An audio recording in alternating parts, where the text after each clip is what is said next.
Exams के दौरान ही aerial और पाशा नाम के दो लड़के चीटिंग करने की कोशिश करते हैं, जिसे तुरंत ही अमेंडा नोटिस कर लेती है और माइक से अनाउंस कर देती है कि एरियल और पाशा के पेपर्स ले लिए जाएं। जिसके बाद वो सिक्योरिटी गार्ड यूदी से दोनों को डिटेंशन क्लासरूम में ले जाने के लिए कहती है, जिस पर यूदी पाशा और एरियल को डिटेंशन रूम में लेकर जाता है। जिसके कुछ ही देर के बाद में नाला और इनका नाम की दो लड़कियों को भी डिटेंशन रूम में लाया जाता है, क्योंकि वो दोनों भी चीटिंग करने की कोशिश कर रही थी। अब कुछ ही देर के बाद वहाँ अमेंडा भी आ जाती है और चारों से ये कहती है कि तुम्हें इस एग्जाम को देने का एक और मौका मिल रहा है, पर अगर इस बार किसी ने भी चीटिंग करने की कोशिश करी तो उनको एग्जाम में फेल कर दिया जाएगा। जिसके बाद अमेंडा चारों को क्वेश्चन पेपर्स देती है और यूदी को उनका इन्विजिलेटर बनाकर वहां से चली जाती है। तभी उस वक्त अमेंडा ये नोटिस करती है कि बाहर का मौसम खराब हो रहा था। अब आगे कुछ देर के बाद एग्जाम खत्म होता है, लेकिन तभी एक लड़की का हाथ अपने आप पेपर पर लिखता ही रहता है, जैसे कि वो उसके कंट्रोल में ही ना हो। अब वो स्टूडेंट ये देखकर डर से चिल्लाने लगती है कि तभी अचानक से ही वो पजेस्ड हो जाती है। अमेंडा भी उस वक्त वहीं थी, जो कि ये देखकर जल्दी से आयुब नाम के एक आदमी को कॉल लगाने लगती है और उससे ये कहती है कि यहाँ के बच्चे वापस से पजेस हो रहे हैं, तुम्हें यहाँ पर जल्दी आना पड़ेगा। जिससे कि हम समझ सकते हैं कि ऐसी चीजें पहले भी यहाँ पर हो चुकी थी।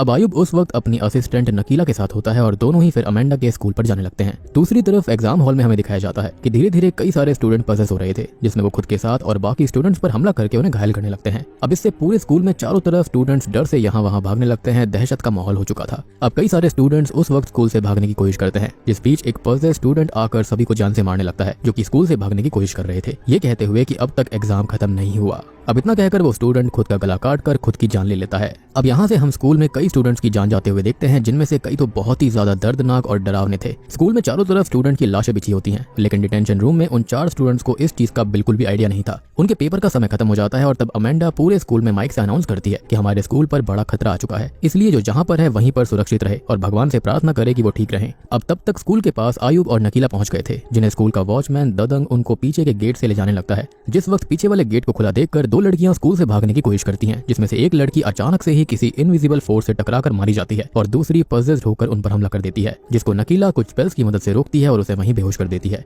नकीला को फिर स्कूल के अंदर आते ही अंदाजा हो जाता है कि ये आत्मा जो ये सब कर रही है वो बहुत ही ज्यादा स्ट्रॉन्ग है और कोई मामूली आत्मा वो नहीं है। अब आयु फिर स्कूल हॉल के सीसीटीवी रिकॉर्डिंग को देखने लगता है, जहां से स्टूडेंट्स पजेस होना शुरू हुए थे। जहां रिकॉर्डिंग देखते हुए आयुब नोटिस करता है कि हॉल में एक चेयर खाली है, यानी कि कोई एक स्टूडेंट एग्जाम के लिए नहीं आया था। अब आयुब अमेंडा से उस स्टूडेंट के बारे में पूछता है जिसके लिए चेयर खाली थी, जहां पर उसे एक अलग ही कहानी पता चलती है। अब अमेंडा बताती है कि ये करीना नाम की एक स्टूडेंट की सीट थी, जिसने आज सुबह ही अपनी जान ले ली। जिसका कारण बताते हुए अमेंडा बोलती है कि मैंने करीना को एग्जाम शुरू होते ही चीटिंग करते हुए पकड़ लिया था, जिसकी सजा के तौर पर मैंने ददंग को उसे एक दूसरे डिटेंशन रूम में ले जाने के लिए कहा था। और जब थोड़ी देर के बाद में वो वहां पर पहुंची तो उसने करीना की डेड बॉडी सीलिंग से लटकती हुई देखी थी। अब आयुब इस पर अमेंडा से पूछता है कि फिर तुमने पुलिस ऑफिसर्स को इसके बारे में क्यों नहीं बताया, जिस पर अमेंडा कहती है कि मैं नहीं चाहती थी कि पुलिस ऑफिसर यहाँ पर आए और एग्जाम का दिन बाकी बच्चों के लिए खराब हो जाए, जिससे कि उनके स्कूल की बहुत बदनामी हो सकती थी। जिस वजह से उसने ददंग की मदद से इस बात को वहीं दबा दिया और सोचा कि एग्जाम के बाद ये सच सबके सामने वो लेकर आएगी। अब इसी दौरान एक सीन में एक लड़की होती है जिसको उसी डिटेंशन रूम में दिखाया जाता है जहाँ पर करीना की लाश थी और तब तक वो डेड बॉडी भी पजेस हो चुकी थी, जो कि उस स्टूडेंट पर हमला कर देती है और उसकी जान ले लेती है। अब आयुब, नकीला और ददंग करीना की लाश को देखने उसी डिटेंशन रूम में जाते हैं, जहाँ उन्हें करीना की लाश तो नहीं लेकिन उस लड़की की डेड बॉडी दिखाई देती है, जिसको हाल ही में ही करीना ने मार दिया था। वो देखकर आयुब और नकीला करीना की बॉडी ढूंढने का फैसला करते हैं, जिसमें अचानक से ही ददंग पजेस हो जाता है और इन दोनों पर हमला कर देता है। आयुब फिर ददंग के शरीर से उस आत्मा को बाहर निकालने की कोशिश करता है, जिसमें अनफॉर्चुनेटली ददंग की जान चली जाती है, क्योंकि एनर्जी बहुत ज्यादा थी जो कि वो सहन नहीं कर पाया। अब आयुब आकर ये बात अमेंडा को बताता है कि ददंग अब नहीं रहा और इससे अमेंडा काफी दुखी हो जाती है। उस वक्त मॉनिटर पर एग्जाम हॉल का कैमरा चल रहा होता है, जिसमें अमेंडा दिखाई देती है कि बचे हुए स्टूडेंट ग्रुप बनाकर लगातार प्रेयर कर रहे थे, जिनमें से एक स्टूडेंट को अमेंडा पहचान नहीं पा रही होती। अमेंडा फिर आयुब से कहती है कि ये स्टूडेंट हमारे स्कूल की है ही नहीं, पर तभी वो स्टूडेंट कैमरा की तरफ देखते हुए बहुत ही अजीब तरह से मुस्कुराने लगती है, जैसे कि उसे पता था कि वो लोग उसे देख रहे हैं, या फिर ये कहें कि वो पहले से उन्हें देख रही थी। तभी अचानक से कैमरा के सामने एक पजेस्ड हुई स्टूडेंट आ जाती है और कैमरा वहीं पर स्विच ऑफ हो जाता है।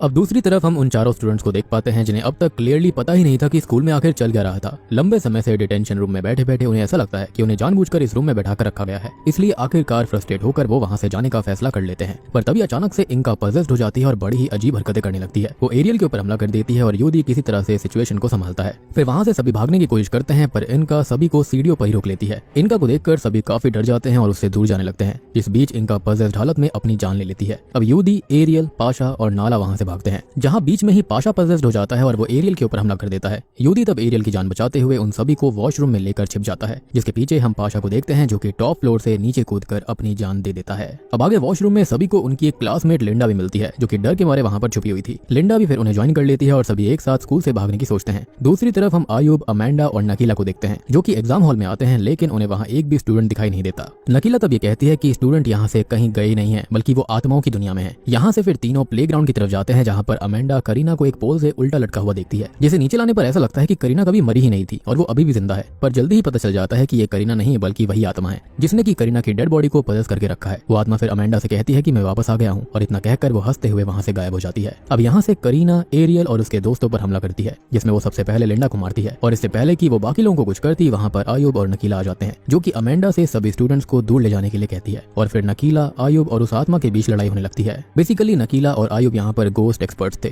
जिस दौरान वो आत्मा नकीला पर भारी पड़ने लगती है और आयुब नकीला को बचाने जाता है, जिस वजह से वो खुद काफी घायल हो गया था। पर किसी तरह वो उस आत्मा को कुछ देर के लिए वहाँ से भगा देता है। इन सब के बीच आयुब बहुत घायल हो गया था और सभी उसे एग्जाम हॉल में लेकर आते हैं, जहाँ पर मरने से पहले आयुब बताता है कि ये आत्मा ओजंग पैगट की है और सिर्फ नकीला ही उसे रोक सकती है। अब ओजंग पैगट का नाम सुनते ही यहाँ पर अमेंडा को कुछ याद आने लगता है, जैसे कि वो इस नाम को जानती थी। आयुब मरने से पहले अपनी नाइफ नकीला को देकर जाता है, जिसके बाद स्टूडेंट्स अमेंडा से पूछते हैं कि ओजंग पैगट है कौन, जिस पर अमेंडा उसकी पूरी कहानी बताने लगती है। अमेंडा कहती है कि ओजंग एक पागल तांत्रिक था जो कि छोटी बच्चियों के साथ गलत किया करता, असॉल्ट किया करता और उनको मारकर उनकी बलि चढ़ाया करता था, जिससे कि उसे ढेरों काली शक्तियां मिली थी। अमेंडा बताती है कि बचपन में ओजंग ने उसको भी अपनी पावर से हिप्नोटाइज कर लिया था और बलि के लिए उसको जंगल के बीच लेकर आया था, जहाँ पर उसके जैसी एक और लड़की भी थी जो कि उसके पिता के स्कूल में पढ़ती थी, यानी कि इसी सेम स्कूल के अंदर। वो बताती है कि ओजंग का मकसद उन सभी की बलि देना था, पर उससे पहले ही गाँव वालों को उसके बारे में सब कुछ पता चल गया था, उसके इरादों के बारे में पता चल गया था और अमेंडा के डैड के साथ सारे गाँव वाले वहाँ पहुंच गए, जिसमें आयुब भी थे। और उस वक्त आयुब ने ओजंग को रोका था, पर फिर सभी ने मिलकर ओजंग को जिंदा जलाकर मार डाला। जिस वक्त जलते हुए भी ओजंग हंस रहा था और अब वही ओजंग वापस लौट कर आ चुका है और वो हंस इसलिए रहा था क्योंकि उसको पता था कि खाली शरीर नष्ट हो रहा था और आत्मा तो हमेशा अमर रहती है। बेसिकली गांव वालों ने उसकी बॉडी की लिमिटेशंस को खत्म कर दिया और अब उसके पास में लिमिटलेस पावर आ चुकी थी। अब नकीला फिर कहती है कि हमें बच्चों को आत्माओं की दुनिया से वापस लाना होगा इससे पहले कि ओजंग उनकी बलि दे दे, पर इसके लिए नकीला को किसी की जरूरत थी जिसके अंदर उसे करीना की चेयर पर बैठना पड़ेगा, क्योंकि इस वक्त यही इस दुनिया और उस दुनिया के बीच का पोर्टल था। अमेंडा फिर ये कहती है कि ये सब उसकी वजह से ही हो रहा है और उसकी वजह से ही करीना की ऐसी हालत हुई, इसकी जिम्मेदार वो है और इसलिए वो कहती है कि मैं चेयर पर बैठूंगी। इसके बाद नकीला सभी से ये कहती है कि जैसे ही हमारे यहाँ से जाने के बाद यहाँ पर रखी हुई कैंडल्स जलकर बुझ जाएं और वापस जलने लगे तब इस चेयर को जला देना। और इतना कहकर नकीला अमेंडा का हाथ पकड़ लेती है और फिर दोनों वहाँ से गायब होकर आत्माओं की दुनिया में आ जाते हैं, जहाँ पर वो सभी स्टूडेंट्स को जंगल के बीच एक घर में देखते हैं जिन्हें ओजंग ने बलि देने के लिए रखा हुआ था। तभी वहाँ पर ओजंग आकर एक लड़की को बलि देने के लिए ले जाने लगता है, जिस बीच नकीला आकर उसे रोक देती है और नकीला और ओजंग के बीच लड़ाई होने लगती है। तब तक अमेंडा सभी को वहां से ले जाने की कोशिश करने लगती है, लेकिन सभी पजल्ड हालत में वहां पर थे, हिप्नोटिज्म में थे। दूसरी तरफ ओजंग फिर से नकीला पर भारी पड़ रहा होता है। ऑब्वियस सी बात है कि ये उसकी दुनिया है, जिसके चलते यहाँ पर वो नकीला पे भारी पड़ रहा था एंड ऑलमोस्ट वो नकीला को मारने ही वाला होता है कि तभी अमेंडा बीच में आकर ओजंग को उस आयुब के नाइफ से स्टैब कर देती है जो कि उसने नकीला को दिया था। तभी असली दुनिया में कैंडल्स बुझकर वापस जल जाती हैं और यूरी चेयर को आग लगा देता है, जिससे कि ओजंग का घर भी जलने लगता है क्योंकि वही एक पोर्टल था उससे जुड़े हुए था। यानी कि आत्माओं की दुनिया और ओजंग की दुनिया के अंदर उस घर से लेकर यहाँ की दुनिया यानी कि अर्थ पर जो पोर्टल था वो इस चेयर से जुड़ा हुआ था। खैर अब अमेंडा तब ओजंग को लेकर उसी आग में चली जाती है, जिससे कि मोस्ट प्रोबेबली दोनों वहीं पर मारे जाते हैं। यूदी तब नोटिस करता है कि सभी स्टूडेंट्स वापस आ चुके हैं और नकीला भी उनके साथ आ गई थी, पर तब तक पूरा स्कूल जलने लगता है, जिससे कि बचते हुए सभी स्कूल से बाहर आ जाते हैं। और एंडिंग सीन में हमें नकीला को दिखाया जाता है जिसकी आंखें धीरे धीरे चेंज होने लगती हैं और बूम। इसी के साथ में empty chair the final exam movie यहीं पर खत्म।